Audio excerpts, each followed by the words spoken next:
మాట్లాడుతున్నాం. భక్తులందరికీ నమస్కారం. ఈరోజు మనం మన భారతదేశ యొక్క 80వ స్వాతంత్ర దినోత్సవం జరుపుకుంటున్నాం. స్వతంత్రం అంటే మన బాబుజీ మహారాజు సూక్తుల్లో ఉంటుంది. భారతదేశానికి రాజకీయంగా స్వాతంత్రం అయితే 1947లో వచ్చింది, కానీ ఆధ్యాత్మికంగా మనం ఎప్పుడూ స్వతంత్రులమే. ఇందాక దాసరాజు చెప్పినట్టు ఆధ్యాత్మిక విద్యకి ఒక జీవితంలో పరిమితి లేదు. ఒక జీవితంలో కొంతవరకు ఆధ్యాత్మిక విద్యలో పురోగతి సాధించిన వారికి మళ్ళీ జీవితంలో అక్కడి నుంచి మొదలుపెట్టి ముందుకు వెళ్తారు చెప్పారు. అంటే ఒక దేశానికి కానీ ఒక కాలానికి కానీ పరిమితమైన కాదు ఈ ఆధ్యాత్మిక సంపద. అందుకే మరి మన దేశం చూసుకుంటే ఎన్నో భాషలు, ఎన్నో సంస్కృతులు, ఎన్నో మతాలు ఎన్ని ఉన్నా కానీ భిన్నత్వంలో ఏకత్వం అనేది మన రక్తంలోనే జీవించుకుని ఉన్నది. అందుకే మన మహాత్ములు ఎప్పుడు కూడా భిన్న భిన్నంగా కనబడే ప్రకృతిలో ఏకవస్తువైనటువంటి భగవంతుడిని చూడమని చెప్తున్నారు. అయితే స్వాతంత్రం అంటే మనకి ఇంగ్లీష్లో చెప్తుంటే ఇండిపెండెన్స్ డే అంటారు.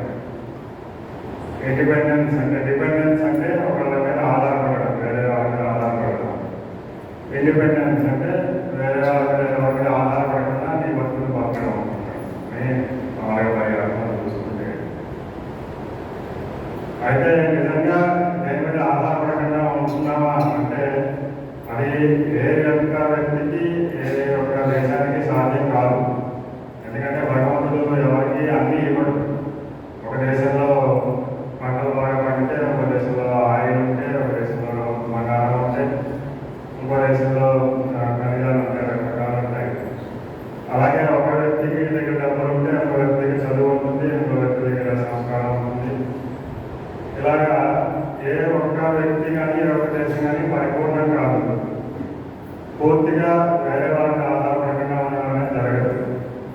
మన సృష్టి అంతా కూడా పరస్పర ఆధారమైనటువంటి అది గుర్తించాలి మనం. ఎందుకంటే మనకి మన రోజుల్లో ఒక జలాన్ని ఉదాహరణగా తీసుకుని చెప్తారు. జలం చంద్రుడి మీద ఆధారపడింది, పర్జన్యుడి మీద అంటే మేఘాల మీద ఆధారపడింది, ఋతువుల మీద ఆధారపడింది, యజ్ఞం మీద ఆధారపడింది, తపస్సు మీద ఆధారపడింది. అలాగే అవన్నీ కూడా జలం మీద ఆధారపడి ఉన్నాయి అని చెప్తారు. అది గుర్తించకుండా నేను సర్వస్వతంత్రుడిని అనుకునేవాడు వాడికి ఆహారం లేకుండా పోతాడు. అందుకనే యోగం ఆయుధం మీద ఆయుధనవాన్ని పోతుంది. ఇది పరస్పర ఆధారమైనటువంటిది. దాన్ని ఎవరైతే గుర్తిస్తారో వాడు నిజమైన ఆధారం కలవాడు అవుతాడు అని చెప్తుంది. అయితే మనందరికీ తెలుసు, పైకి ఈ కనిపించే శరీరాలన్నీ కూడా రకరకాలుగా భిన్న ఆకృతుల్లో, భిన్న స్వభావాల్లో ఉన్న వీటన్నిటికీ అసలు ఆధారం భగవంతుడు అని మనందరికీ తెలుసు. ఎవరు చిన్నపిల్లలైనా చెప్తాడు. చిన్నపిల్లలైనా చెప్తారంటే భారతీయ మాట గుర్తొస్తుంది. ఏదైనా వాచావేదం అంటారు కదా, అంటే అనుభవంలో రాకుండా పైన నేర్చుకుని మాటలు చెప్పేదాన్ని ఎవరైనా ప్రదర్శిస్తే బాబుజీ అంటే ఆ వాటికి పుట్టిన పిల్లలు అన్ని కూడా చెప్తారు. దాని గురించి కొంచెం ఆలోచిస్తే అంటే అప్పుడు పుట్టిన పిల్లవాడి తండ్రి మానసిక స్థితి ఎలా ఉంటుంది అంటే అప్పటిదాకా డెలివరీ ఎలా అవుతుంది, మగపిల్లలు పుట్టారా, ఆడవాళ్ళు పుట్టిందా, అంటే ఎవరి కోరికలు ఉంటాయి, ఆరోగ్యంగా ఉంటుందా, పుట్టే బిడ్డ తల్లి బతుకుతుందా, ఇలా రకరకాల భావాలతో ఉంటుంది మనస్సు. అన్ని భావాలు ఒకసారి పోయి అప్పుడే కొట్టగానే పూర్తిగా ఆనందం వెళ్ళిపోతుంది మనసు. అంత కల్లోమైన మనసు, ఒక క్షణంలో ప్రశాంతంగా మనసు. ఇంతటి మనసులో అంత మార్పులు వస్తున్నా కానీ వేరంతం అడిగితే తగ్గ సమాధానం చెప్తాడు. కానీ అది ఎంతవరకు ఆచరణలో పెట్టగలుగుతున్నాడు అనేది సందేహమే. అందుకనే భారతీయ ఉదాహరణ చెప్పి అనిపిస్తుంది. సరే, ఇంకా వస్తే మనందరికీ తెలుసు భగవంతుడే అందరికీ ఆధారమై ఉన్నాడని. స్వామి కూడా భగవద్గీతలో మత ప్రవర్తన తెచ్చి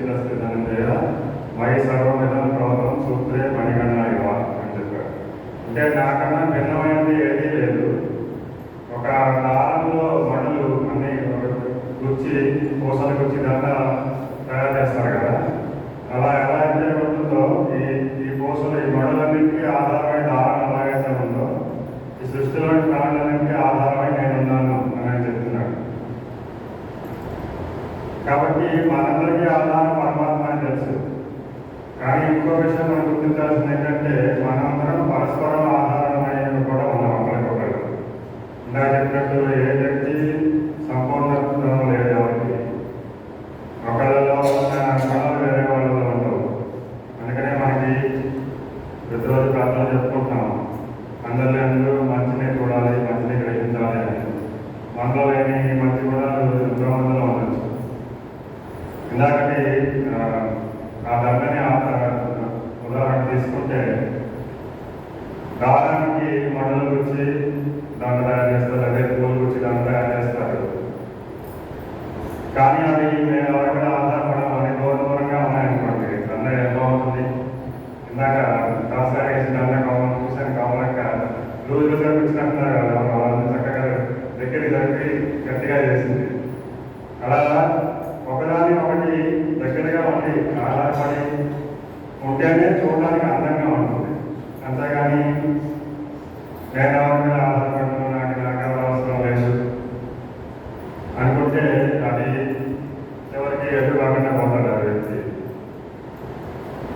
ఆ వ్యక్తులే కాదు, కేవలం భగవద్గీతలో చూసుకుంటే ఇంకా సహాయజ్ఞ ప్రజా సృష్ట పురోవాచ ప్రజాపతి ఆయన ప్రశంసత్వం దృష్ట కాముడు. అంటే బ్రహ్మదేవుడి ముందు ప్రజలను సృష్టించినప్పుడు యజ్ఞాన్ని కూడా సృష్టించాడు వాళ్ళతో పాటు.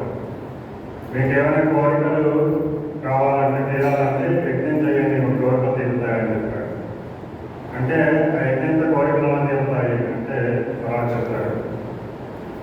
ఇష్టాన్ భోగం హీవో దేవ దాసంతి యజ్ఞ భావించాల దయదత్త నా ప్రదాయత యోగుంటే శ్రేణ వ్యవస్థ.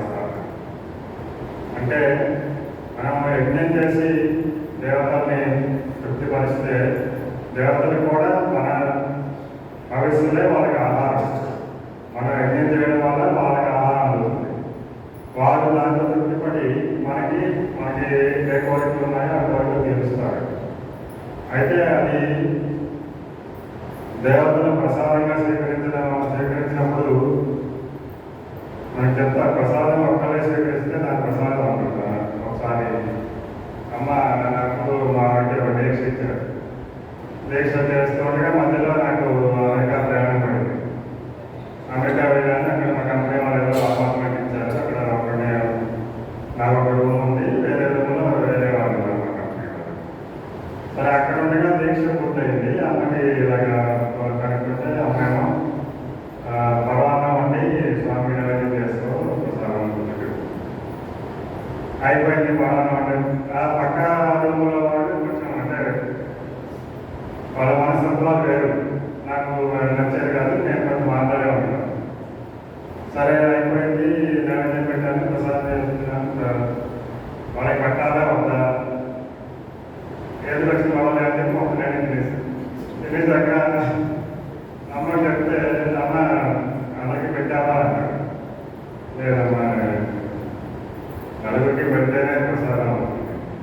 అక్కడ స్వామి చెప్పినట్టు దేవతలు మనం యజ్ఞం చేసి దేవతలను తృప్తిపరిస్తే వాళ్ళు మనకి ప్రసాదించిన భోగాలు ఏవైతే ఉన్నాయో అవి నలుగురితో పంచుకుని అనుభవించాలి అని చెప్తారు అక్కడ కృష్ణ పరమాత్మ. లేకపోతే అలా అనుభవించకుండా ఎవరైతే నేను ఒక్కడే అనుభవించాలనుకుంటాడో వాడు దొంగ అని చెప్పారు స్పష్టంగా.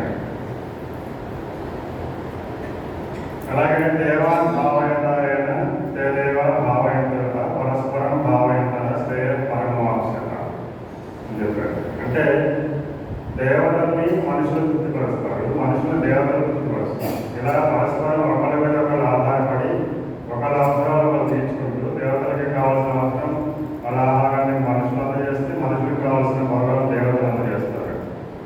అలాగే పరస్పరం ఆధారపడి మీ ఇద్దరు ఒకరిలో తృప్తిపరుచుకుంటూ పరమమైన శ్రేయస్సుని పొందండి అని చెప్తారు. పరమమైన శ్రేయస్సు అంటే మోక్షం.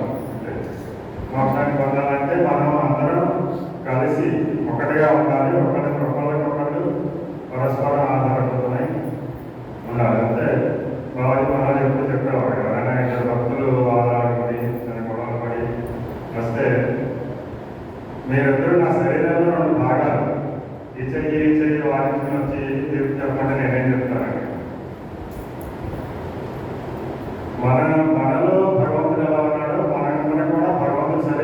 సాగాలన్నమాట. అందుకని మనందరం పరస్పరంగా ఆధారమై ఉన్నాం. ఎందుకంటే ఇప్పుడు ఏ ఒక్క వ్యక్తి తన జీవితంలో అన్ని పనులు తనే చేసుకోలేడు. మన ఇల్లు మనం కట్టుకోలేము, మన బట్టలు మనం నేర్చుకోలేము, మన వంట మనం చేసుకోలేము, మన పంట మనం పండించుకోలేము. ఒకవేళ ఎవరైనా ఈ విద్యలు అన్నీ నేర్చుకున్నా కూడా ప్రతిరోజు అవన్నీ చేయడానికి వాడి జీవితాలు సరిపోదు. వాడే వెళ్ళి పొలాన్ని కానీ పంట పండించి మళ్ళీ వచ్చి ఇంటికి వచ్చి వంట వండుకొని బట్టలు వేసుకుని అన్ని చేయాలంటే కుదరదు.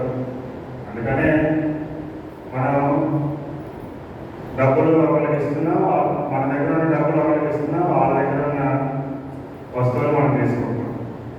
అయితే మానవుడి నైజం ఎలా ఉంటుందంటే, నా దేవుడి కన్నా డబ్బులు ఉంటే చాలు, నేను ఎవరి మీద ఆధారపడలేదు అనుకుంటాను. ఎందుకంటే ఈ మనం ఏదైతే ఇతరుల నుంచి సేవలు పొందుతున్నామో దాన్ని మనం ఆధారంగా భావించకుండా ఒకసారి మన దేవుడి డబ్బులు వచ్చేసరికి అది అలంకారం వచ్చి నేను ఎవరి మీద ఆధారపడట్లేదు, నేను డబ్బులు భావిస్తాను, పనిచేస్తాను అంతే.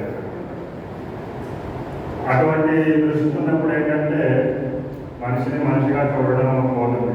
అలంకారం ఆత్మాభిమానం లేదు, అలంకారం లేదు. ఆ వ్యక్తి చాలా సంబంధానికి ఏంటంటుంది, నా పనులు నేనే చేసుకోవాలి అనుకోవడం కొంతవరకు ఓకే, ఆత్మాభిమానంగా ఉన్నంత వరకు ఒకటే. కానీ అది అలంకారంగా మారకుండా చూసుకోవాలి.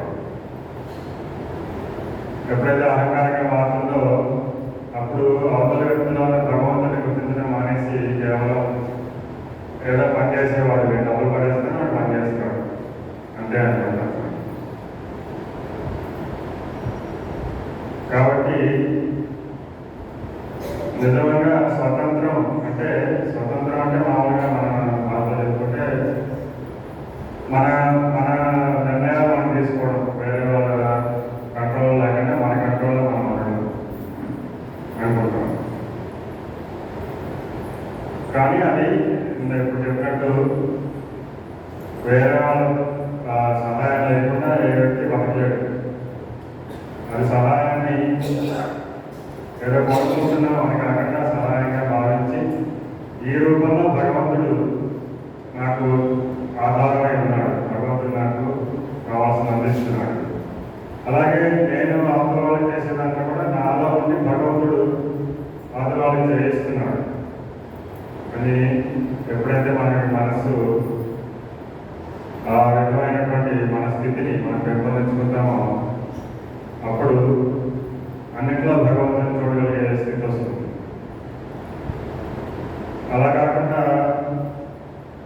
కేవలం ఇది నా గొప్ప, లేకపోతే ఇది మళ్ళా వాడి గొప్ప, నేను ఇంతవాడిని అనుకుంటే అప్పుడు అక్కడంతా మనస్పందలు కల్లోనే తప్పితే ప్రశాంతత ఉండదు. అందుకే మనకి స్వామివారు అందించారు, భక్తులందరూ కూడి సామరస్యము తోడ ఐక్య చిత్తము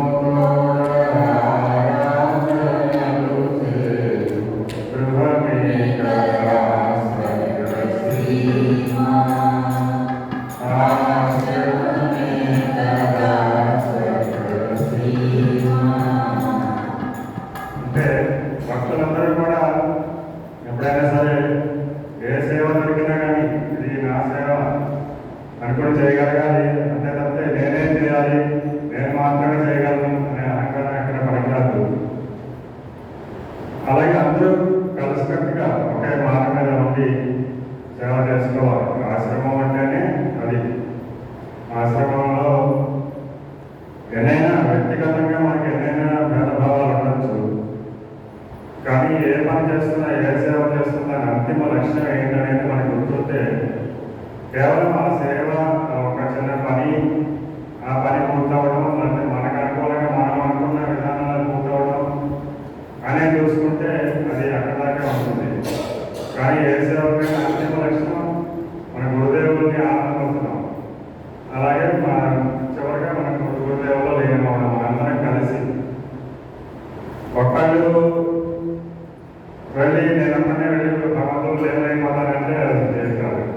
అందరం కలిసి ఒకరికొకరు సహకరించుకొని మనందరం ఆ భగవంతుడికి ఏది ఇష్టం మనం ఎలా ఉంటే గురుదేవులు సంతోషిస్తారు అని చెప్పి ఆ విధంగా మనం నడుచుకోవాలి.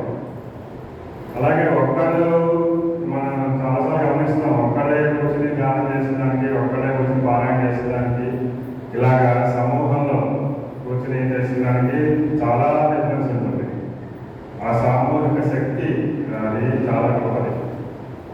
ఎందుకంటే మనందరిలో చిన్న చిన్న పరిమాణంలో భగవంతుడు ఉన్నాడు.